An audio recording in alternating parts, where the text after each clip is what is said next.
ನನ್ನ ವಿಡಿಯೋ ನೋಡುತ್ತಿರುವ ಆತ್ಮೀಯರಿಗೆಲ್ಲರಿಗೂ ನನ್ನ ನಮಸ್ಕಾರಗಳು. ಆತ್ಮೀಯರೇ, ಈ ದಿನ ನಾನು ನೇರವಾಗಿ ಕಥೆಯನ್ನು ಪ್ರಾರಂಭಿಸುತ್ತಿದ್ದೇನೆ. ಈ ಒಂದು ಕಥೆಯ ಕೊನೆಗೆ ತಾವು ಒಂದು ಬಹುಮುಖ್ಯವಾದ ಅಂಶವನ್ನು ತಿಳಿಯುವಿರಿ. ಅದಕ್ಕಾಗಿ ಈ ವಿಡಿಯೋವನ್ನು ಕೊನೆಯವರೆಗೂ ನೋಡಿ.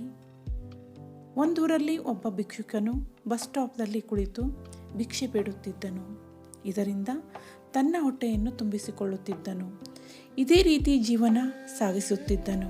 ಒಂದು ಬಾರಿ ಒಂದು ಸೂಟ್ಕೇಸ್ ಹಿಡಿದುಕೊಂಡ ಒಬ್ಬ ವ್ಯಾಪಾರಿ ಸೂಟು ಬೂಟು ಹಾಕಿಕೊಂಡು ಬಸ್ಸನ್ನು ಹತ್ತಿ ಕುಳಿತನು.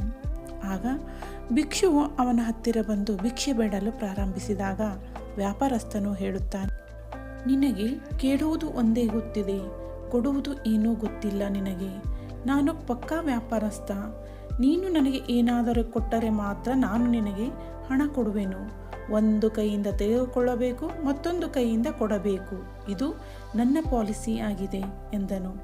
ಆಗ ಭಿಕ್ಷು, ಕೊಡಲು ನನ್ನ ಹತ್ತಿರ ಏನಿದೆ ಸ್ವಾಮಿ, ನಾನು ಒಬ್ಬ ಭಿಕ್ಷು ಆಗಿದ್ದೇನೆ ಎಂದನು. ವ್ಯಾಪಾರಸ್ಥನು ಹೇಳುತ್ತಾನೆ, ನಿನಗೆ ಕೊಡುವ ತಾಕತ್ತು ಇಲ್ಲ ಅಂದ ಮೇಲೆ ಕೇಳುವ ಅಧಿಕಾರ ಸಹ ಇಲ್ಲ ಎಂದನು. ಇಷ್ಟು ಹೇಳಿ ಆ ವ್ಯಾಪಾರಸ್ಥನು ಬಸ್ಸಿನಲ್ಲಿ ಹತ್ತಿ ಹೋದನು. ವ್ಯಾಪಾರಸ್ಥನು ಹೇಳಿದ ಮಾತು ಭಿಕ್ಷುವಿನ ಮನಸ್ಸಿನ ಮೇಲೆ ತುಂಬ ಪರಿಣಾಮ ಬೀರಿತು. ಅವನು ಯೋಚನೆ ಮಾಡಲು ಪ್ರಾರಂಭಿಸಿದ. ಭಿಕ್ಷು ಅಂದುಕೊಳ್ಳುತ್ತಾನೆ, ವ್ಯಾಪಾರಸ್ಥನು ಹೇಳಿದ್ದು ಸರಿಯಾಗಿಯೇ ಇದೆ. ನಾನು ಎಲ್ಲಿಯವರೆಗೆ ಬರೀ ಕೇಳುವುದು, ನಾನೂ ಸಹ ಕೊಡುವುದು ಯಾವಾಗ ಎಂದು ಯೋಚಿಸುತ್ತಾ ಸುತ್ತಮುತ್ತಲೂ ನೋಡಿದಾಗ ಬಸ್ ಸ್ಟ್ಯಾಂಡ್ನ ಸುತ್ತಮುತ್ತ ಕೆಲವು ಹೂಗಳು ಬೆಳೆದಿದ್ದವು. ಅವುಗಳನ್ನು ಕಿತ್ತು ತಂದನು. ಭಿಕ್ಷೆ ಕೇಳಿದಾಗ ಯಾರು ದುಡ್ಡು ಕೊಡುತ್ತಾರೋ ಅವರಿಗೆ ಅವನು ಒಂದು ಹೂ ಕೊಡುತ್ತಿದ್ದ. ಇದರಿಂದ ಜನರು ಸಹ ಸಂತೋಷದಿಂದ ಆ ಹೂವನ್ನು ತಮ್ಮ ಹತ್ತಿರ ಇಟ್ಟುಕೊಳ್ಳುತ್ತಿದ್ದರು. ಅವನಿಗೆ ಬಹಳಷ್ಟು ಭಿಕ್ಷೆ ಬರಲು ಪ್ರಾರಂಭಿಸಿತು. ಯಾವಾಗ ಅವನ ಹತ್ತಿರ ಹೂಗಳು ಇರುತ್ತಿದ್ದವು ಆಗ ಅವನಿಗೆ ಭಿಕ್ಷೆ ಹೆಚ್ಚಿಗೆ ಬರಲು ಪ್ರಾರಂಭಿಸಿತು. ಯಾವಾಗ ಅವನ ಹತ್ತಿರ ಹೂಗಳು ಇರುತ್ತಿರಲಿಲ್ಲವೋ ಆಗ ಭಿಕ್ಷೆ ಕಡಿಮೆ ಬರುತ್ತಿತ್ತು. ಕೆಲವೊಂದು ಬಾರಿ ಹೂ ಇರದೇ ಇದ್ದರೆ ಭಿಕ್ಷೆ ಸಿಗುತ್ತೇ ಇರಲಿಲ್ಲ. ಹೀಗೆ ದಿನಗಳು ಕಳೆದವು. ಆ ಭಿಕ್ಷುವು ಇದೇ ರೀತಿ ಮಾಡುತ್ತಾ ಇರುವಾಗ ಒಂದು ದಿನ ಹಿಂದೆ ಭೇಟಿಯಾದ ವ್ಯಾಪಾರಸ್ಥನು ಪುನಃ ಬಸ್ಸಿನಲ್ಲಿ ಹತ್ತಿದ್ದನ್ನು ಕಂಡು ಭಿಕ್ಷುವು ಅವನ ಹತ್ತಿರ ಹೂ ಹಿಡಿದುಕೊಂಡು ಬಂದು, ಸಾಹೇಬರೇ, ತಾವು ನನಗೆ ಭಿಕ್ಷೆ ಹಾಕಬೇಕು. ಭಿಕ್ಷೆಯ ಬದಲಿಗೆ ನಾನು ತಮಗೆ ಹೂ ಕೊಡುವೆನು ಅಂದಾಗ ವ್ಯಾಪಾರಸ್ಥನು ಆಶ್ಚರ್ಯಚಕಿತನಾದನು. ಏಕೆಂದರೆ ಅವನು ಹೇಳಿದ ಮಾತು ಭಿಕ್ಷುವಿನ ಮೇಲೆ ಇಷ್ಟು ಬೇಗ ಪರಿಣಾಮ ಬೀರುತ್ತದೆ ಎಂದು ತಿಳಿದಿರಲಿಲ್ಲ. ವ್ಯಾಪಾರಸ್ಥನು ಖುಷಿಯಿಂದ ಹೂ ತೆಗೆದುಕೊಂಡು ಹಣ ನೀಡಿದನು ಮತ್ತು ವ್ಯಾಪಾರಸ್ಥನು ಅವನಿಗೆ ಹೇಳಿದನು, ನೀನು ನನ್ನ ತರಹ ವ್ಯಾಪಾರಸ್ಥನಾಗಿದೆ ಈಗ ಎಂದು ಹೇಳಿ ಬಸ್ಸಿನಲ್ಲಿ ಹೊರಟು ಹೋದನು. ವ್ಯಾಪಾರಸ್ಥನ ಮಾತು ಪುನಃ ಭಿಕ್ಷುವಿನ ಮೇಲೆ ಪರಿಣಾಮ ಬೀರಿತು.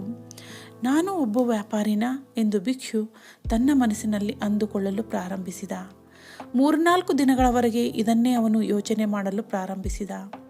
ವ್ಯಾಪಾರಸ್ಥನು ಹೇಳಿದ ಮಾತು ಭಿಕ್ಷುವಿನ ಮೇಲೆ ಸಂಪೂರ್ಣವಾಗಿ ಪರಿಣಾಮ ಬೀರಿತ್ತು.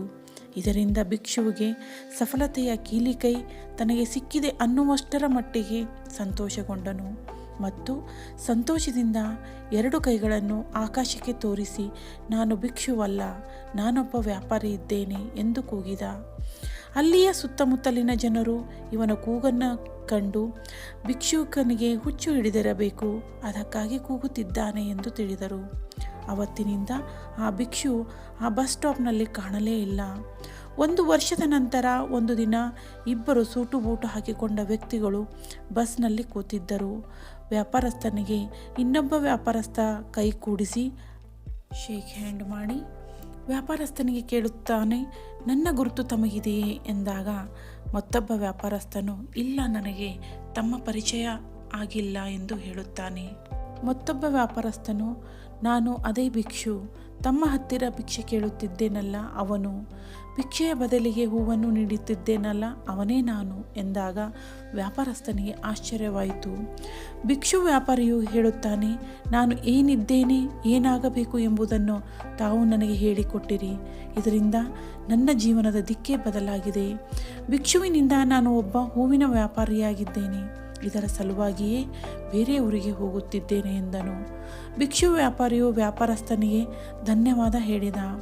ವ್ಯಾಪಾರಸ್ಥನಿಗೆ ಭಿಕ್ಷು ವ್ಯಾಪಾರಿಯು ಹೇಳುತ್ತಾನೆ, ತಾವು ನನಗೆ ಪ್ರಕೃತಿಯ ಸತ್ಯವಾದ ನಿಯಮವನ್ನು ನನಗೆ ತಿಳಿಸಿದಿರಿ. ನಾವು ಏನಾದರೂ ಕೊಟ್ಟಾಗ ನಮಗೆ ಏನಾದರೂ ಸಿಗುತ್ತದೆ ಎಂಬ ನಿಯಮ ಕಲಿಸಿದಿರಿ.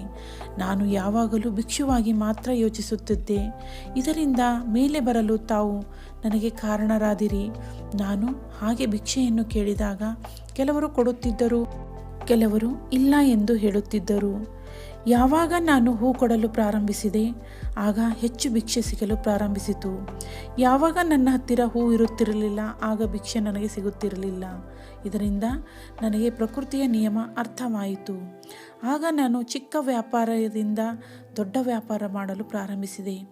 ಬಸ್ನಲ್ಲಿ ಮಾರಿದ ಹೂಗಳ ದುಡ್ಡನ್ನು ತೆಗೆದುಕೊಂಡು ದೊಡ್ಡ ವ್ಯಾಪಾರದಲ್ಲಿ ತೊಡಗಿಸಿದೆನು. ಈಗ ನಾನು ದೊಡ್ಡ ವ್ಯಾಪಾರಿಯಾಗಿದ್ದೇನೆ ಎಂದನು. ಇಲ್ಲಿಯ ಜನರಿಗೆ ಹೂಗಳೆಂದರೆ ಪಂಚಪ್ರಾಣ. ಅದಕ್ಕಾಗಿ ನಾನು ಮಾರುವ ಎಲ್ಲ ಹೂಗಳು ಮಾರಾಟವಾಗುತ್ತವೆ. ಇದರಿಂದ ನಾನು ದೊಡ್ಡ ವ್ಯಾಪಾರಿಯಾಗಿದ್ದೇನೆ ಎಂದ. ಇಬ್ಬರು ವ್ಯಾಪಾರಿಗಳು ಖುಷಿಯಿಂದ ಮಾತನಾಡುತ್ತಾ ತಮ್ಮ ತಮ್ಮ ಸ್ಥಳಕ್ಕೆ ಹೋದರು.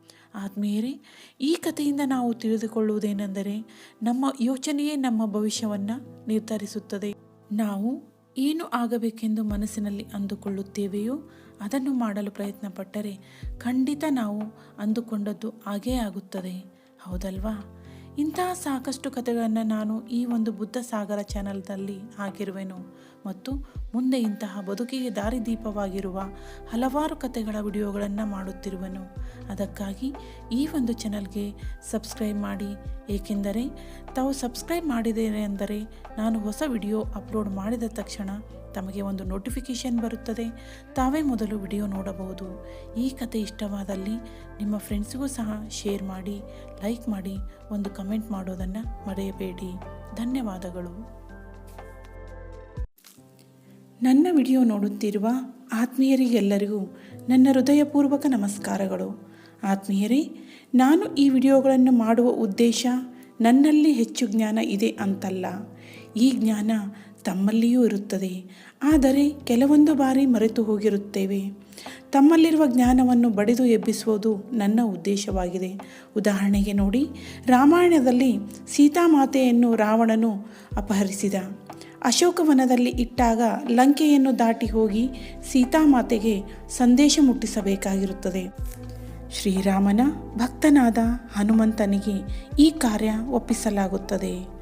ಹನುಮಂತನು ಸಮುದ್ರ ದಾಟಿ ಹೋಗಬೇಕಾಗಿರುತ್ತದೆ. ಆಗ ಅವನಲ್ಲಿರುವ ಶಕ್ತಿ ಹನುಮಂತನಿಗೆ ಗೊತ್ತಿರುವುದಿಲ್ಲ.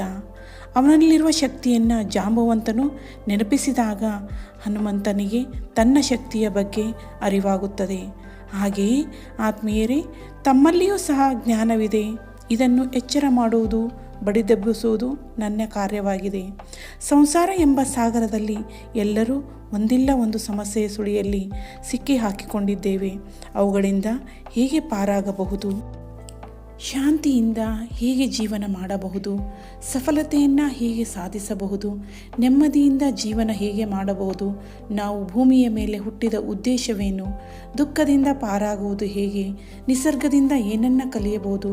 ಮುಂತಾದ ವಿಷಯಗಳನ್ನೊಳಗೊಂಡ ಸಂದೇಶ ಸಾರುವ ವಿಡಿಯೋಗಳನ್ನು ಮಾಡುತ್ತಿರುವೆನು. ಒಟ್ಟಿನಲ್ಲಿ ನನ್ನ ಉದ್ದೇಶ ಎಲ್ಲ ನನ್ನ ಆತ್ಮೀಯರು ಸುಖ ಸಂತೋಷ, ತಾವು ಬಯಸಿದ್ದನ್ನು ಸಾಧಿಸಿ ನೆಮ್ಮದಿಯಿಂದ ಜೀವನ ಸಾಧಿಸಲಿ ಎಂಬ ಆಸೆ ನನ್ನದು.